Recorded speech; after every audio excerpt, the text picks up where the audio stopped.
fine. It's totally good. Okay, sorry, I didn't even get to hear your responses.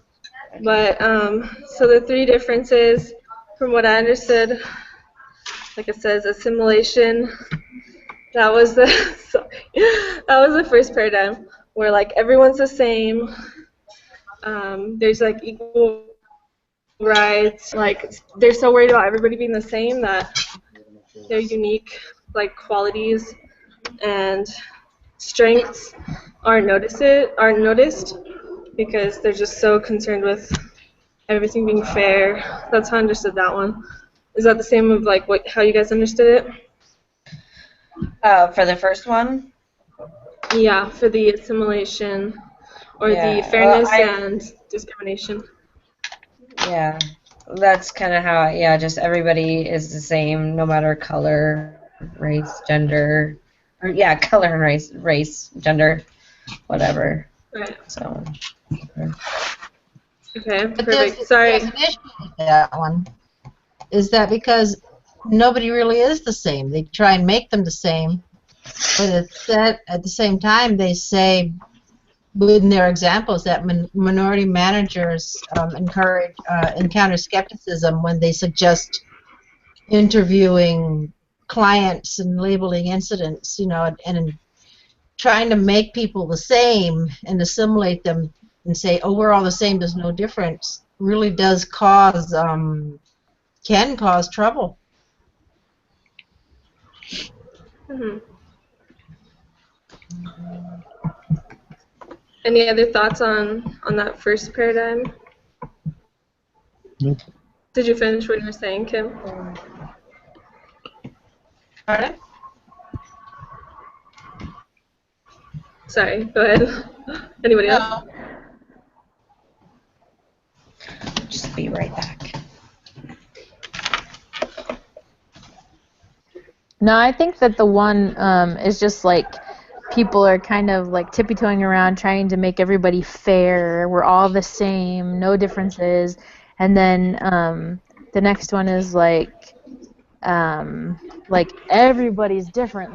Our differences are, like you have to acknowledge them. And then the third one is basically like, yeah, we're all different, but in spite of our differences, then we can all be a team. Like everybody's different. I think it's kind of funny that it's taken so many years for that to be a acknowledged normal thing. Right. Like Yeah, instead of trying to make everybody the same. yeah, exactly. Like I understood the second one as they did have diversity and they did use that to the advantage of the company, but they would never actually so successfully blind and understand or learn what the diversity was and how it was strengthening the company. Right. And they did understand, and they all were to be more productive as a company. Sorry, I had So, to yeah. take my medicine. I was late, so I apologize. Oh, you're fine. That's fine. Do you have any thoughts, Kate? On what? Oh, I just asked if Okay. Kate had any thoughts or Okay. any of you had any Okay. thoughts. Sorry. On which one? On the same question? Yeah, we just discussed all three, so. Okay. Yeah. No, I'm right. The hardest thing, I guess, just to like think in like in perspective, like I'm from Idaho Falls, and like everyone I work with is like a white male. Like there's like no diversity, so like I have like no like real life applicability at all because we're all the same exact age, we're all male and white. So it's just like and women.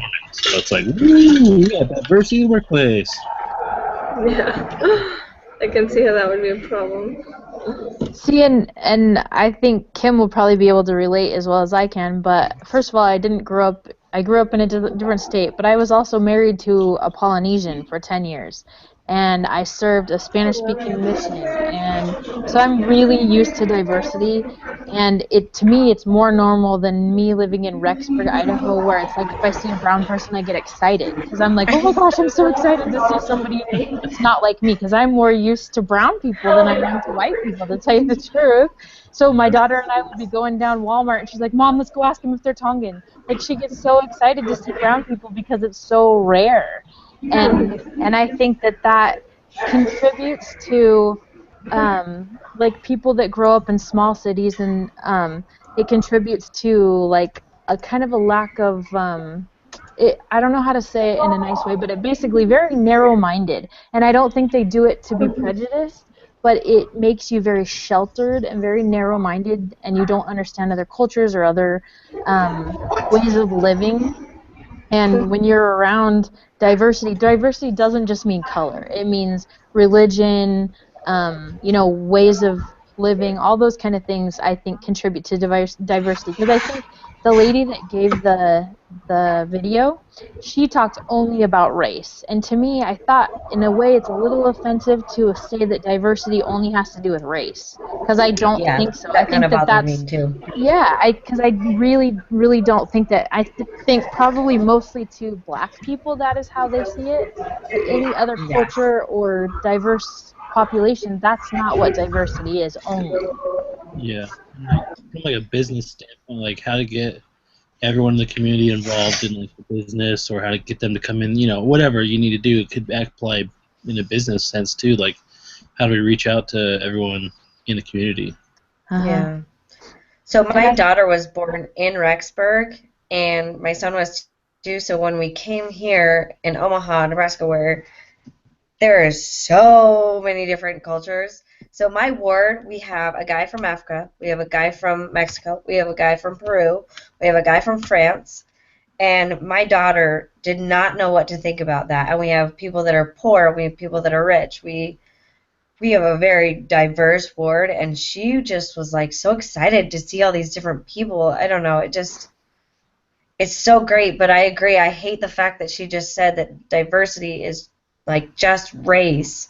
It's culture, it's gender, it's, I don't know. I love living in a town where there's different cultures and different backgrounds, and I love it. So Yeah. definitely don't miss the Rexburg one neutral layer, one one set of people. I agree. On the question that talks about a job experience that you've had, like with one of those paradigms, I was thinking, well, actually, as you guys were talking, I was thinking how I grew up in LA, and I went to a predominantly Hispanic high school, and then I later served in Mexico. So I've been surrounded by Hispanics like my whole life, and I actually feel more comfortable around them. Yeah. So I found in my work and in school, like even here, I'm more drawn to Hispanic people, and I always become friends with them first, even in the workplace, in my classes, just because like I'm just more comfortable around them. So that's one thing I've noticed. But That's and, exactly how I am too. Like when I have been at school, and I don't see anybody diverse. I went to the tutoring center the other day, and that's where all the diversity is. I was so excited. I'm like, I'm going to go get tutored every day so I can be around different people. It was awesome, like different languages, different colors, different everything.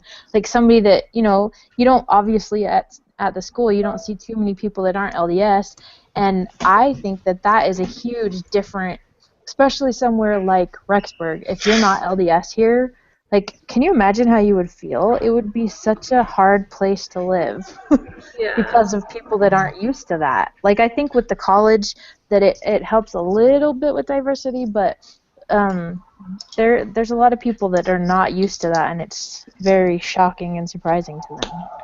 Well, you can find diversity among not just races or colors, but you can find it within people of the same race. I mean, take, for instance, religion. But I mean, you can take, for instance, somebody who lives in the South, or say, for instance, growing up in Samoa. We had people who came in from New Zealand, Australia, Fiji, But even Australians and New Zealanders, they're white, they're Caucasians. Mhm. But when they sat down, their mannerisms were totally were different from the Americans. The way they spoke, the way they interacted sometimes. Chips were not what we consider chips. They were French fries. Things like that.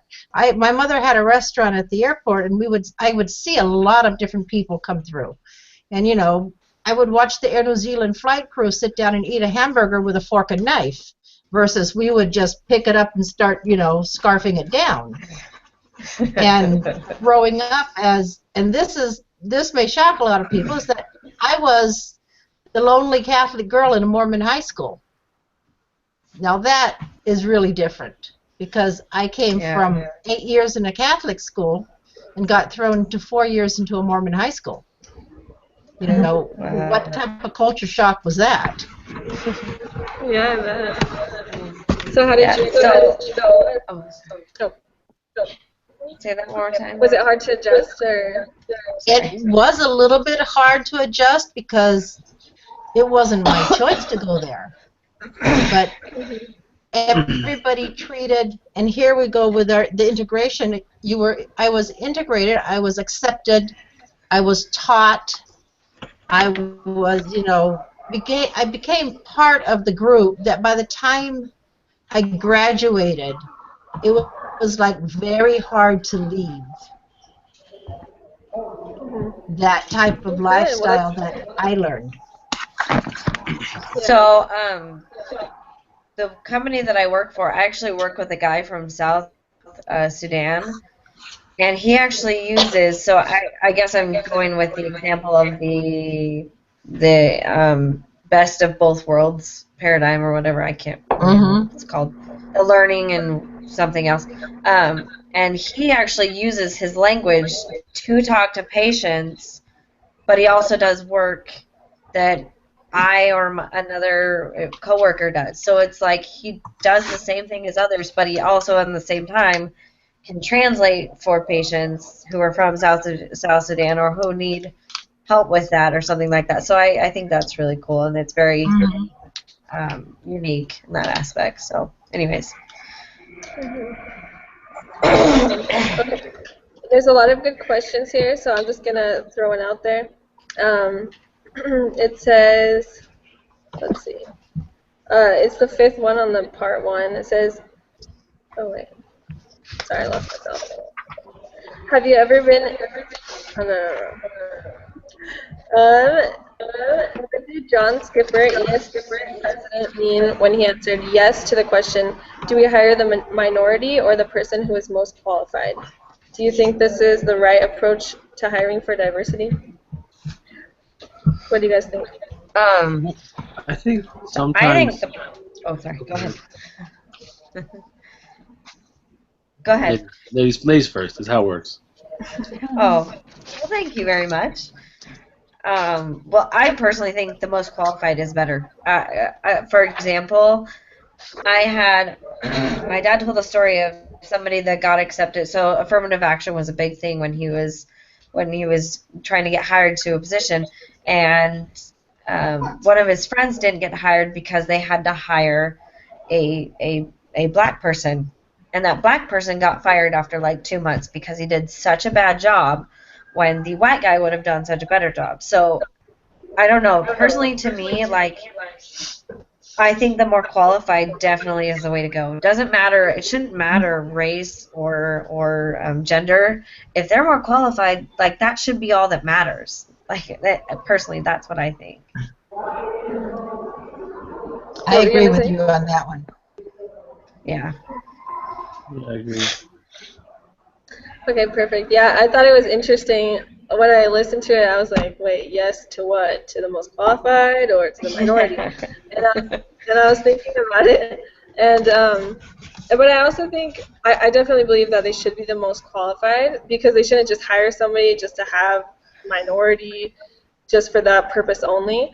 But I think they should have like a fair view of what actually is the most qualified or what can bring the most to that company. So I liked how, that one example of the Hispanic that talked about having more cases for the legal company. I don't remember exactly, but I think it's also important that the company embraces that culture or different cultures, so that they're not just like they don't just shut down their ideas right away, or but they actually accept them and learn from them. And another thought I had was he in one of the parts it said that one business owner always like ignored the some parts of the company that were on like the sub city part, and then Yeah. would let them turn in late some whatever, they wouldn't meet the deadlines because he just believed that they couldn't do it because they weren't as good as the other ones. Sorry guys. That's okay. Um, go ahead. Were you gonna Yeah, it's finish just or because it's loud, so I don't know if it's bothering, no? distracting. But yeah, so he needed to, but when he raised those expectations for the people, they performed much better. So I feel like everybody should have high expectations, no matter what race you are or culture, and that way that they'll be Yeah. better. I think Yeah. it So goes I back actually into haven't. the case from last week too. Okay, go ahead. Like it kind of combines with the case from last week, how the varsity and the junior varsity, the varsity seemed to be treated differently because they were expected to win, and so the junior varsity felt like they had nothing to lose. So it's exactly what you're saying is, like treat everybody the same with the same expectations, and if they can't do it, then there's something to learn there. But you need to raise the bar just because you assume that this gender or this race or this education level can't do it. Sometimes, like when it comes to education, people can be discriminated against with education, but like for instance, my education level, even though I'm almost graduated, is nothing compared to my experience level. Like I have years of experience. So if you compared how much I know with somebody fresh out of college, technically I have way more qualifications than this person right out of college with no experience. So I think that also is something that's discriminated against. But I think that it's the same as last week, is you just have to have the same standard for everyone. Yeah. I agree. So I actually have a thought. So my husband worked construction all of his life, and most of his life, and then he went to BYU Idaho, and we looked for a job, and he applied for an office job, which he's never done, and he actually got hired because him and the HR and all of the employees that he met really connected well. So, and there were people that had bachelor's degrees that didn't get hired, who were more qualified than him and had office jobs. But I think it's also that too, where people who you really connect with and who you feel like could do a good job and who are hard workers, I think that also, at the same time, when they're qualified, doesn't always mean they should be the ones to hired. So it's kind of like I'm going back on what I said, but you have to kind of interview who you think would make a good employee and make sure you make the right choice, because he worked for them until we left, which is like 5 years. So I don't know, it just kind of worked out. So that's something else. It wasn't just discrimination, but I'm talking about like qualifications and stuff like that too. So, anyways. Thank you for sharing. Another question on here is, have you ever worked, so would that go under this question, have you ever worked for or observed a company where there are outright discrimination problems? What was that experience like? Anybody? Nope. I haven't. No. Nope. I have, Luckily. like on and off. Yeah, I have. Like I worked for a law firm, and it was it's a prominent law firm in Utah still. It's been downsized because of some diverting of funds. So somebody was breaking the law, so it got downsized a bit. But it was set up in departments. So there was reception and then case management. So you like intake. So you take in the new car accident, and then there's case management where you manage all the cases until they're done treating with their like doctor's appointments and stuff. And then the next one is settlement, where they like try to go with the insurance company and they settle the case outside of litigation, and then there's litigation. But if you look at the departments that there's men versus women, the women are in the first 3 departments and the men are in the last 2 departments, like ratio wise. And it was like some of those cases where we had to say if we felt like there was discrimination based on the law, like I think it was whatever was due last night. There was a lot that I think could have, if someone really wanted to, like got felt that they were discriminated against. I don't know if they would quite say that they had enough to make a case, but there's some pretty good things where it's a lot like the way well, I won't go there. Anyway, where it's like kind of gender roles. I think it was assumed that the women did the things at the bottom level and the men went and did the litigation and stuff like that. But it turns out that the women attorneys and the female caseworkers were way more successful money-wise than the males were. So yeah, that's a definitely. I think it is very dependent on the on what do you call it, like the industry that you're in. Sometimes, like with attorneys, you generally hear of male attorneys, not quite as often as female. So I think that it can depend on the place that you're at, the industry. Which combination? Yeah, definitely. I used to work for a construction company, and if you like got along well with the boss, then he would like hire you, like send you on more jobs. And like I had like coworkers that would like buy my boss dinner all the time, and like just kind of like schmooze him all the time. And my friend got to go work like way more hours than I did, and I never had money to like buy my boss dinner or anything, but like it was like a huge like you could tell like who the boss's favorites were. Like they got more hours. Stupid. Well, that sucks. Yeah, that's sad. I was gonna like talk about your questions. Yeah. Like one of the questions says like, what's the dangers of color blindness? Mhm. And I thought to myself like sometimes you just you gotta be accepting of like people's cultures and backgrounds, different things. But I think you also can't make a big deal about it. I think sometimes you can overplay that and like. I don't know. I think when you try to overcompensate or just make a big deal about it, it can also be just as detrimental as not. Yeah.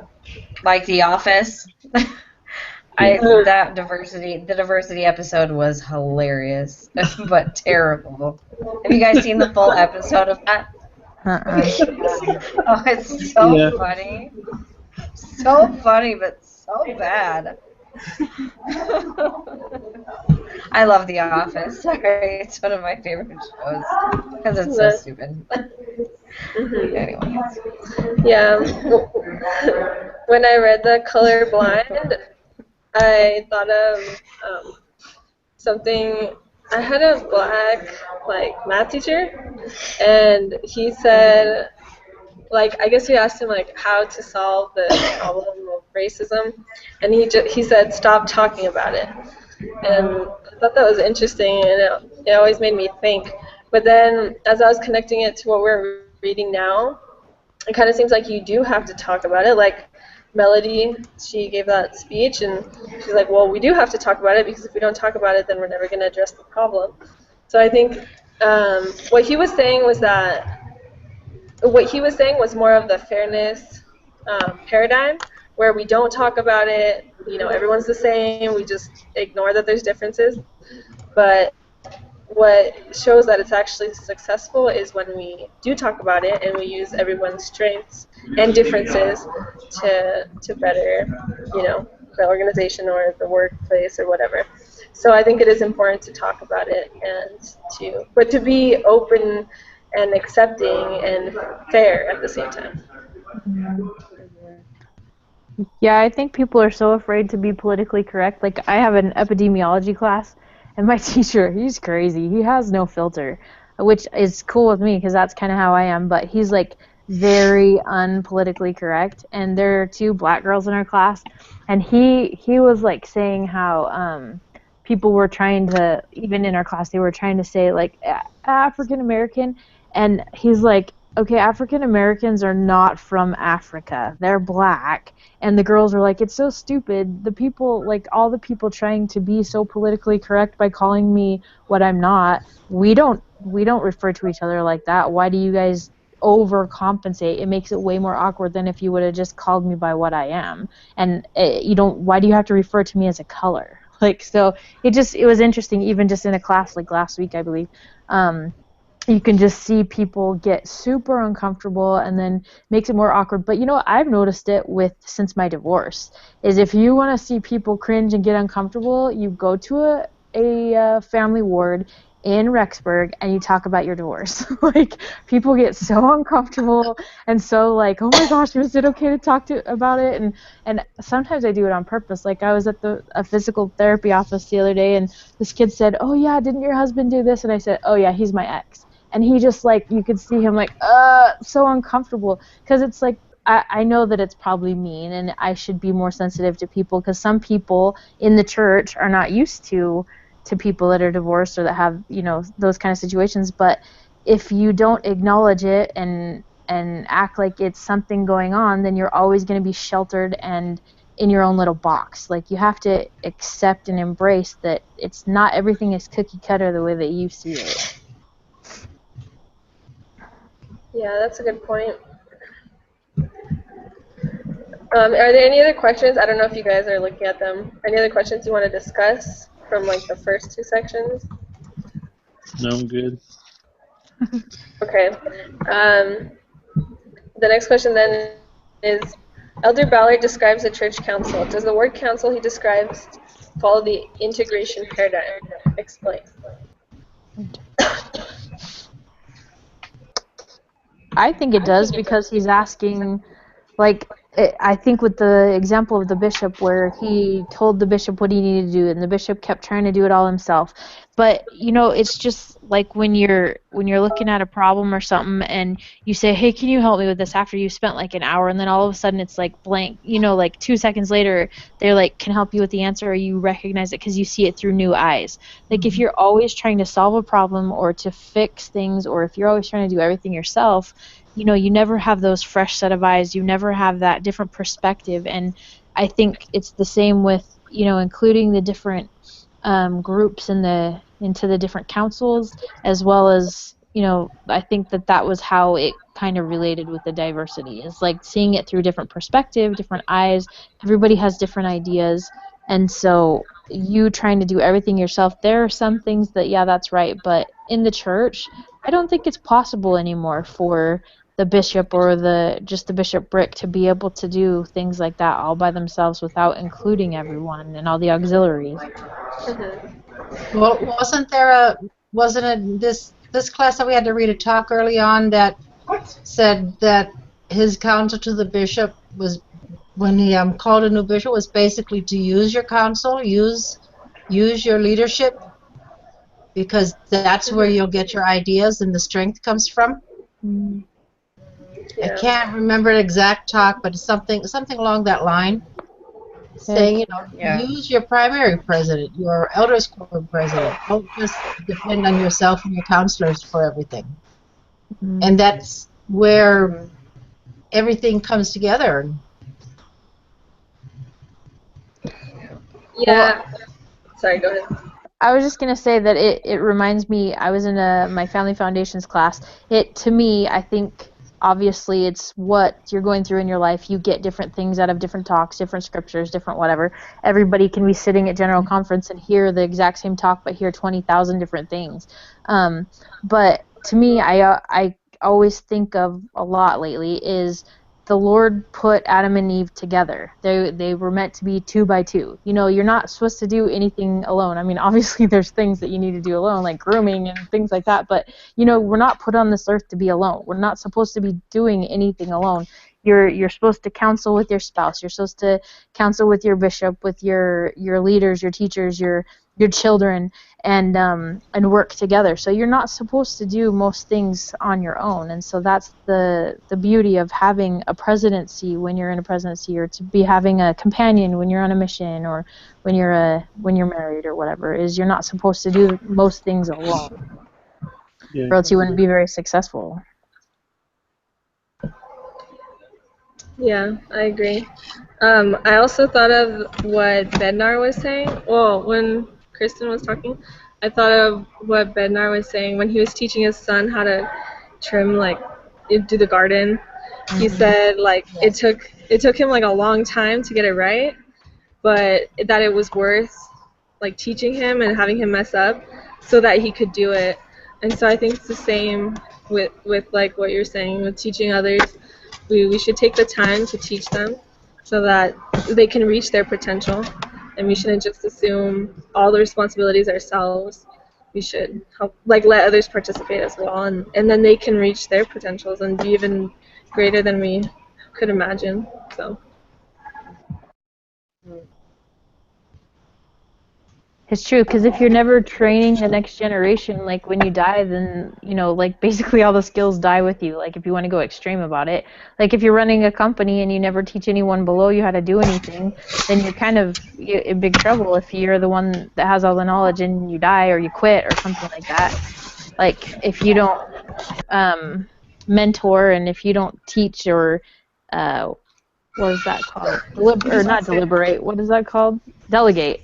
Then no one else is ever going to learn how to do anything.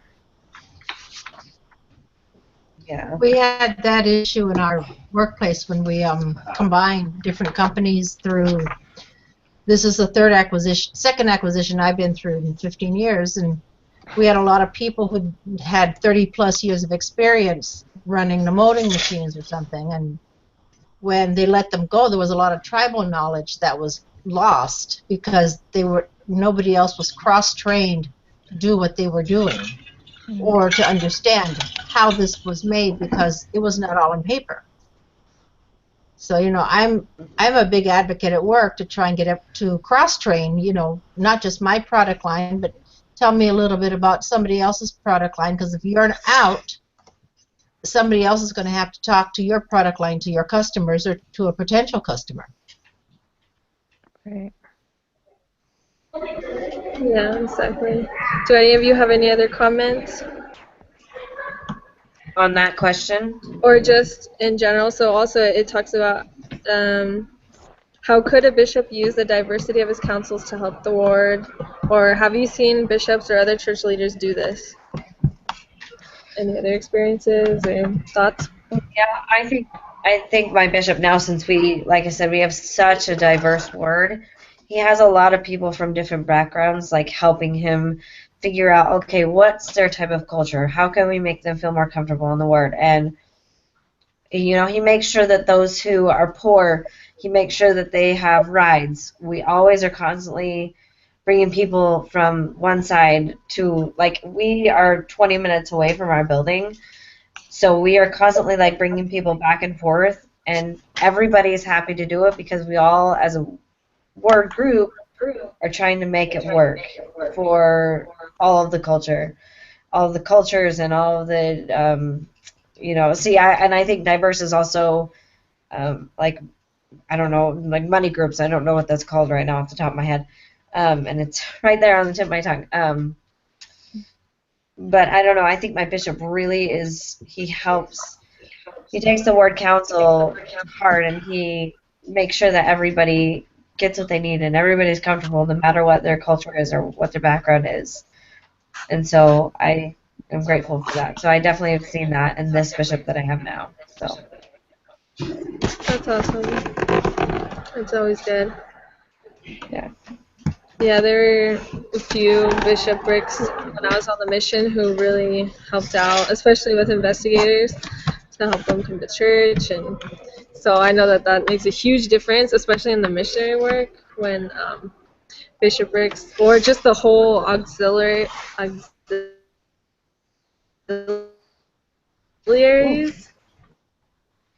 are involved in it. up there, Sarah. What was that? Oh, you were breaking up there. I didn't know if you. Oh, sorry. Yeah, Oh, that's okay. I just wanted to let you know. thanks. Yeah, I just meant that when everyone's united, like it mentions the Elders Quorum, the Relief Society, the primary, with the bishopric, I feel like when they're united, then everything goes smoother, like as far as the members and even especially the new members or investigators, they can get a lot more done that way and just improve their ward, like grow in numbers. I saw that a lot. Yeah, and to keep activity after the Perfect. Okay. after the Right. Exactly. Those are the best wards that have like fellowshipping and yeah, just that are united. Okay, so the last couple questions are the article assumes that there is some value to companies in promoting a diverse workforce. Do you agree? What are the advantages and what are the disadvantages to having a diverse workforce? Me personally, like the last job that I was in, actually the last two jobs I think that I've been in, I think that it was the industry that I was in. It was banking. Like there's not a lot of males in banking until it gets to like loan officers and stuff like that. But like lower level, entry level type stuff, there's not a ton of males that are in it. And as far as that goes, I feel like I work better with men than I do with women, and it's my personality. I have more guy friends than I do girlfriends as well too. But I think that for me that is a part of diversity as well. As I don't think that a bunch of, because the particular bank that I just left right before I started going full time was a bunch of older women that had been there for 30 years, that they had no desire to learn anything new, to change anything, which is fine because the people that the clientele, they like that. They like to know their bankers and stuff. But I think that there needed to be a switch up. Like me coming in being much younger than them was kind of a switch up in the diversity. And then I thought that we needed a male. Just because every time you add a different dynamic, whether it be gender, race, age, anything like that, then it just does add a different dynamic. So I think, again, with the diversity, it has very little to do with race. I think it just has to do with economic background, culture, gender, age, everything like that. It just always adds a different aspect. And I think like some of the cases they had where they kept saying the people that were hired were 28, 32, 30. I mean, and they were male. That range is very narrow and it's not diverse at all. It has nothing to do with that they were younger than her. It was just that group of men that were hired right then in that particular company. That's not a diverse group of people at all.